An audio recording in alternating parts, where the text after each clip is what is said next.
dont on voit les pancartes partout, même chez nous dans Huntingdon, j'ai vu mon candidat conservateur, Albert de Martin, oui, avec sa voix de baryton, qui se présente dans le parti d'André Pouliot, qui est ici. Bonjour. Bonjour Stéphane. Bon, alors, qu'est-ce qui arrive avec le Parti conservateur? On vous voit plus à cette campagne-ci, c'est positif? Oui, alors moi, depuis que je suis chef du parti, donc depuis le mois de mars l'an dernier, on a fait des bons progrès. Écoute, à l'élection de 2012, à laquelle j'ai pas participé, là, j'étais pas impliqué, on avait, je pense, 27 candidats, on est rendu à 60 cette fois-ci, donc une belle progression de ce côté-là. Donc, ça devrait nous aider au niveau du nombre total de votes. Oui. Mais ce qui est le fun aussi, c'est de voir... Stéphane, c'est ma première élection. Hein. Moi, je suis pas un politicien professionnel, là, donc... Mais vous aviez fait la partielle... vous aviez un candidat dans la partielle d'Outremont. J'ai vu les panneaux. C'est ça, on a fait ça. Alors, donc, moi, c'est ma première élection, vraie élection générale. Puis, ce que je trouve intéressant jusqu'à date, en tout cas, c'est de voir, qui sont les candidats? Tu sais, ce sont des gens... quelqu'un me disait hier à un souper d'affaires, là, as-tu des avocats, as-tu des comptables? Puis la réponse est non. On a du monde ordinaire. OK. Parce que quand tu es un petit parti, bon, on se le cachera pas, là, on formera pas le prochain gouvernement. Hein? Alors les gens, ils vont par conviction, ils vont pas pour avoir une job, c'est pas pour c'est pas pour le régime de retraite des députés qui vont là, c'est parce qu'ils croient vraiment aux valeurs du parti. Alors c'est intéressant parce que nos candidats font des débats, puis même s'ils ont les mains moites, puis ils bafouillent un peu, les idées, ils ont. T'sais, ils se font pas prendre sur les idées.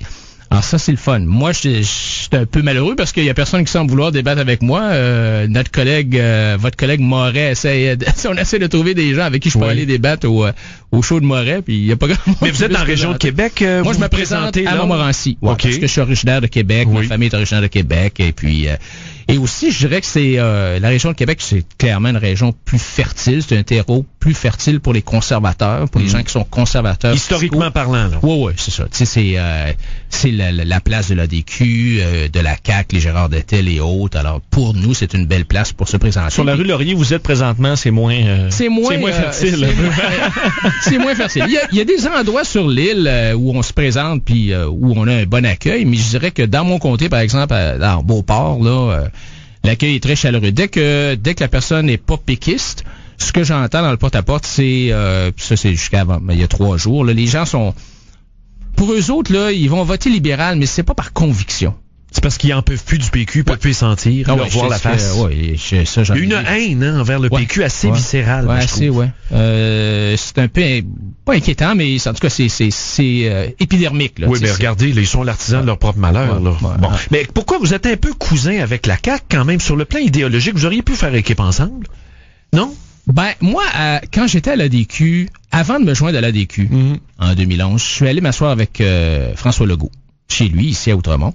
J'ai passé 4 heures avec lui. À ce moment-là, François Legault commençait à parler de la CAQ. Tu sais, ça commençait, là, l'organisme sans but lucratif, qui était tout simplement un groupe là, de réflexion. Là. Oui, avec l'autre. Là, avec Sirois. Avec Charles Sirois. Oui.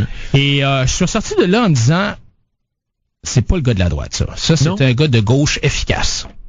OK, un peu comme en Angleterre, là, il y avait une gauche efficace, là. Comment est-ce qu'il s'appelait? Le gars qui a suivi Thatcher, là. Ben oui, j'oublie son nom. Comment est-ce qu'il s'appelle, le gars, là, qui est arrivé de la gauche, là? Voyons, je l'ai sur le bout de la langue. Du Labour Party. Il fait partie de la Troïka pour la Grèce, là. Comment est-ce qu'il s'appelle? Et ça on va trouver son nom. On va trouver son nom sur Google, vite. À nous deux, on doit faire 100 ans. C'est pour ça qu'on ne le trouve plus. Merde, lui, il a 29 ans puis il est pas capable d'allumer. Coudonc, qu'est-ce que t'as pris hier soir? Comment est-ce que ça s'appelle? Tony Blair. Ah, c'est ça. The New Labour. C'est The New Labour. Mais c'est un peu ça. Alors, par exemple, quand j'étais avec François, je lui disais, du privé en santé, c'est une bonne idée. Ah non, pas de privé en santé. Ben, pourquoi? On va perdre des votes. Ben là, finalement, ça fait peur. Non, en fait, la réponse, c'était j'ai peur des syndicats. Il l'a pas dit comme ça, là, mais finalement, c'était les syndicats. Tu sais. Alors moi, ça m'a fait décrocher. Là. C'est parce que je pense que ça en prend du privé en santé. La majorité des Québécois, j'ai regardé les 13 sondages qui ont été faits là-dessus, la majorité des Québécois veulent plus de privé en santé. Oui. Puis c'est pas une question là de dire qu'on abolit le système universel de santé. On va le garder. C'est pas l'épaisseur du portefeuille qui va faire que tu peux te faire soigner ou non, mais si c'est un système parallèle qui est en support au système public, pourquoi est-ce qu'on le ferait pas? Oui, mais je vais au privé, moi, à la clinique, là, à Saint-Lambert, je paye, ça coûte 150 $. Là, ce qu'on voudrait... c'est tout, ça s'arrête là. Là, ce qu'on voudrait, c'est que votre clinique puisse avoir des lits. Donc, qu'elle puisse faire de l'hospitalisation. Elle puisse vous garder pendant la nuit. Mais ça, c'est la différence entre une clinique et un hôpital. Mais pourquoi pas? Un hôpital, c'est une clinique qui a des lits puis qui peut hospitaliser les gens. Alors nous, on veut modifier la loi sur la santé pour permettre à des cliniques d'avoir un service d'hôtellerie. Mais si la personne veut payer pour ça, elle en abusera pas. Là, ça vient de ta propre argent personnel. C'est au besoin. C'est parfait. C'est quoi le problème? Puis ce qu'on veut permettre, c'est défendu au Québec. Ce qu'on veut permettre, c'est d'avoir de l'assurance privée pour te faire soigner dans le privé. Mm-hmm. Ça, c'est défendu actuellement. Donc, on veut faire ça, ce qui mettrait à la portée de la classe moyenne la possibilité de se faire soigner dans le privé. Oui, mais là, les gens, et je me fais l'avocat de la partie adverse, disent oui, mais là, on va siphonner les meilleurs éléments des médecins, des professionnels dans le réseau privé, puis ils vont dire, mais pourquoi j'irais dans le public alors que je peux très bien vivre dans le privé? Bon, d'abord, c'est un marché captif. Là. On crée pas des médecins à travers des arbres. Là. Ben, on a fait un sondage quand j'étais à l'Institut économique de Montréal auprès des spécialistes puis des infirmières. Puis ça, c'est un sondage qu'on a fait en 2008-2009. Ça n'a pas dû changer beaucoup depuis. Et ce que les spécialistes nous disaient, là, c'est qu'ils opèrent pas assez. Il n'y a pas assez de temps d'opération. C'est vrai. Ils sont capables de faire 2 jours de tu sais, mettons, un spécialiste, un neurochirurgien, là, ben, tu peux pas opérer rien qu'une journée par semaine, là. C'est tes mains, il faut que tu les gardes à l'alerte. On est sous-utilisé. Sous-utilisé. Pourquoi? Parce que c'est géré par le public. Mais ces gens-là disaient, nous, on serait prêts à aller travailler dans le privé, tout en continuant à travailler dans le public. Ça, ils peuvent pas. Et ils peuvent pas. Alors, donc, nous, on veut permettre ça, la mixité. Donc, permettre à quelqu'un de travailler et dans le privé et dans le public. Et ce qu'on a calculé, c'est que ça rajouterait l'équivalent de 798 médecins spécialistes à temps plein.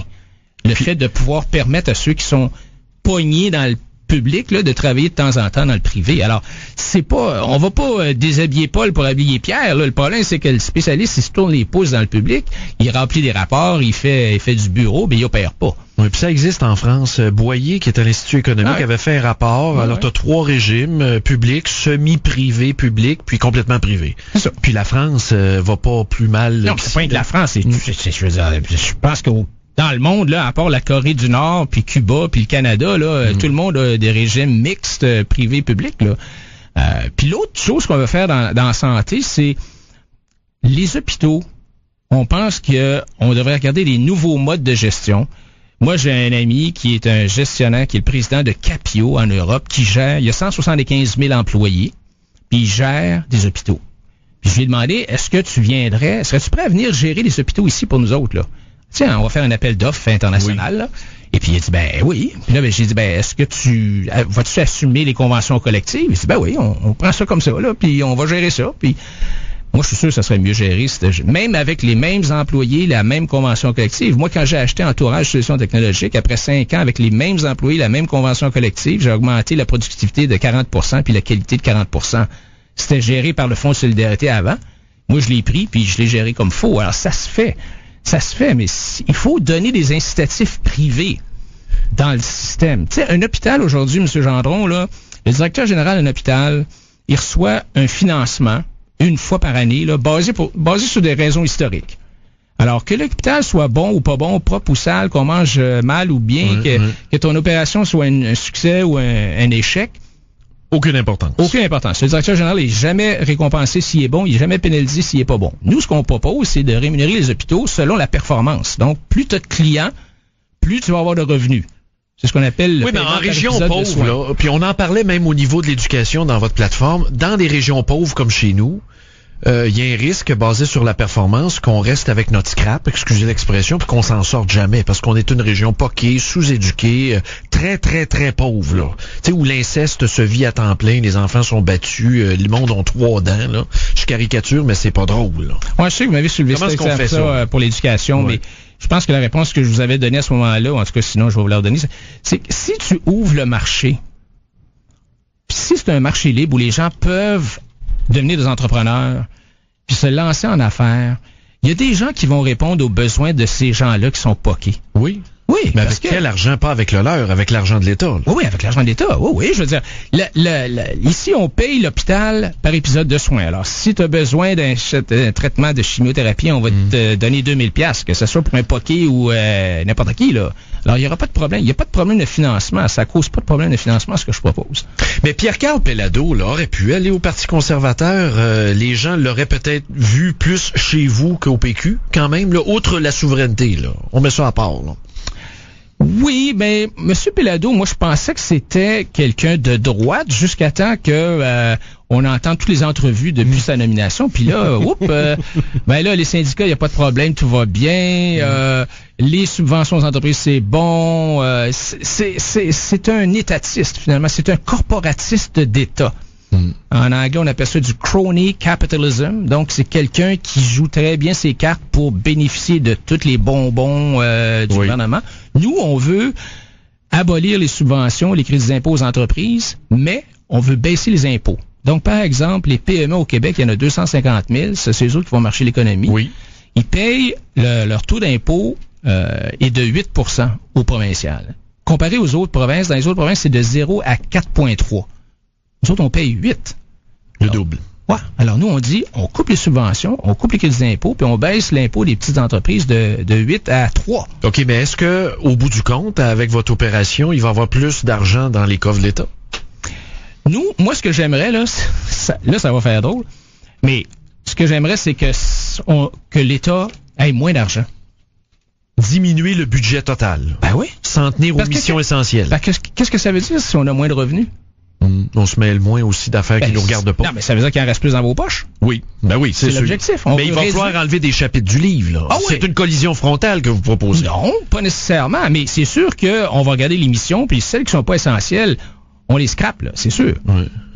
Mais il faut faire ça, parce que autrement, on s'en va dans un cul-de-sac. Mais Couillard dit, on va le faire par attrition. On va essayer d'enlever des étages par attrition. Vous pouvez pas arracher des chapitres de même, les conventions, l'international, les causes devant les tribunaux. Ça va être une avalanche de poursuites. C'est pas, de dire on va y aller par attrition, ça fait pas de sens. Parce que si tu veux que la bureaucratie fasse le même travail avec 50% du monde, ça marchera pas. Non, mais en même temps, on enlève. Ce qu'il faut faire, c'est que tu dises à la bureaucratie, t'as moins de choses à faire.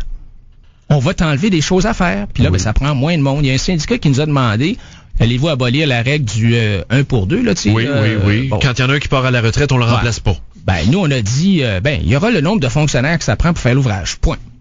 Puis, idéalement, c'est que l'État va faire moins de choses. Mais proposez-vous de mettre des gens dehors de la fonction publique? Dire, demain, on prend le pouvoir, ben voici... Ça va dépendre de la vitesse à laquelle les choses vont, mais, tu sais, il y a beaucoup de gens qui prennent leur retraite. Alors, moi, j'ai l'impression que t'as probablement pas besoin de mettre des gens à la porte, que l'attrition devrait suffire, mais si l'attrition suffit pas... Tu sais, si on ferme, mettons, le ministère... mettons qu'on vend... Je vais donner un exemple. Le gouvernement dépense beaucoup d'argent pour le tourisme. Oui. Bon, la partie du ministère du tourisme, chasse et pêche, là, je sais pas comment ça s'appelle, ça change tout le temps, là, mais la partie de ça, là, pourquoi est-ce qu'on pourrait pas vendre ça à l'industrie du tourisme? Qui s'occuperait de faire la promotion de l'État à l'étranger ou dans les agences. C'est les autres qui en profitent. Alors, si on fait ça, ben, on n'a pas besoin des fonctionnaires. Alors, est-ce qu'on va les recycler ailleurs? Les conventions collectives, il faut quand même les respecter. La convention collective, oui, c'est sûr qu'on va suivre les conventions collectives. Okay. Mais il faut faire les choses différemment. Si tu veux faire la même affaire avec moins de monde, ça marchera pas. Il faut trouver des façons différentes de faire les choses. Par exemple, dans les commissions scolaires, nous, on veut donner des bons d'éducation universelle, comme je vous l'avais expliqué. Mais à ce moment-là, tu n'as plus besoin des commissions scolaires parce que c'est le parent qui fait le travail. C'est le Puis ça va être le directeur de l'école qui va s'occuper de trouver son transport scolaire ou qui va s'occuper de son immeuble avec l'argent qu'il va récolter. Mais le transport scolaire, on pourrait en parler pendant une heure, mais le transport scolaire, là, ça en est rendu tellement épouvantable. Les autobus chez nous, on a 2 commissions scolaires, anglais-français. Les 2 se promènent, les autobus vides. Parce que tu peux pas mettre un anglais et un français dans le même autobus, ça se fait pas. Alors, il y en a un qui commence à 6h30 le matin, puis l'autre commence à 7h30 le matin. Oh, mais ça, ça fait le bureaucrate. Oui, non, mais je le sais. Dans le marché, ça marche pas comme ça. Mais le parent, là, dans ma région, vous lui donnez un voucher, là, puis avec son chèque, il va envoyer son enfant où, vous pensez? Il va l'envoyer tout sauf à Huntingdon. Parce que l'école se classe au 278e rang. On a déjà eu ça. C'est ça. Parce qu'on est une région pauvre. Et là, à ce moment-là, qu'est-ce que l'école va faire? On va tout perdre. On va tout perdre nos meilleurs éléments. Ou ben donc, ils se réveillent. Mais se réveiller avec quoi? Ben, ils vont essayer avec le bois mort? Mais non, ils vont les mettre attirer avec quoi? Ceux qui sont pas bons, ils vont se faire mettre à la porte. Ben voyons donc, c'est des enfants incestués, battus. Non, je parle des professeurs. Non, je parle des professeurs. Okay. Si les professeurs sont pas bons. Oui, ben ils sont pas bons. Ils font ce qu'ils peuvent avec ce qu'ils ont, vous savez. Non, mais ils vont s'organiser. Il faut avoir confiance dans le marché, M. Gendreau. Si vous êtes un étatiste et que vous pensez. Oui, mais on n'a même pas de stade de soccer, on n'a rien, les gymnases sont finis, le toit coule. Je vais vous donner un exemple. Ouais. Oui, à New York, Jay Nanda, qui est un type qui est un professeur d'éducation physique, travaillait dans une école qui avait des school vouchers comme ça, et il était très bon. Et il a décidé de se partir une école. avec des vouchers comme nous. Oui. Et il a dit, moi, je m'occupe que des décrocheurs. Et il a parti une école, puis de 9h à midi, les enfants font du sport avec des éducateurs physiques. Puis l'après-midi, les éducateurs physiques vont dans les salles de cours, les mathématiques, la physique, la chimie, avec leurs étudiants.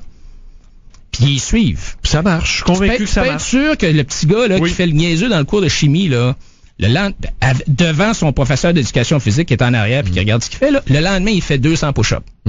Et cette école-là, qui est une école pauvre avec des gens qui vivent dans Bedford, dans la banlieue de New York, 95% sont sur le BS. Oui, là, avec des parents poqués. C'est ça.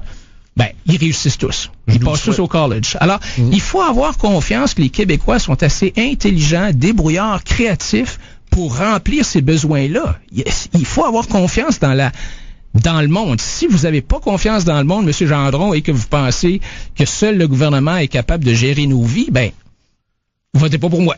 Ben, au fond, vous êtes peut-être un prophète. C'est vrai, Jésus a été crucifié, vous savez, mais après, on s'est aperçu qu'il était pas fou. Ben, merci d'être venu en studio. Bonne campagne. Merci, M. Gendron. Au revoir. Bye. Alors, c'est Andrien Pouliot, chef du Parti conservateur. Le retour de Radio X. Pour joindre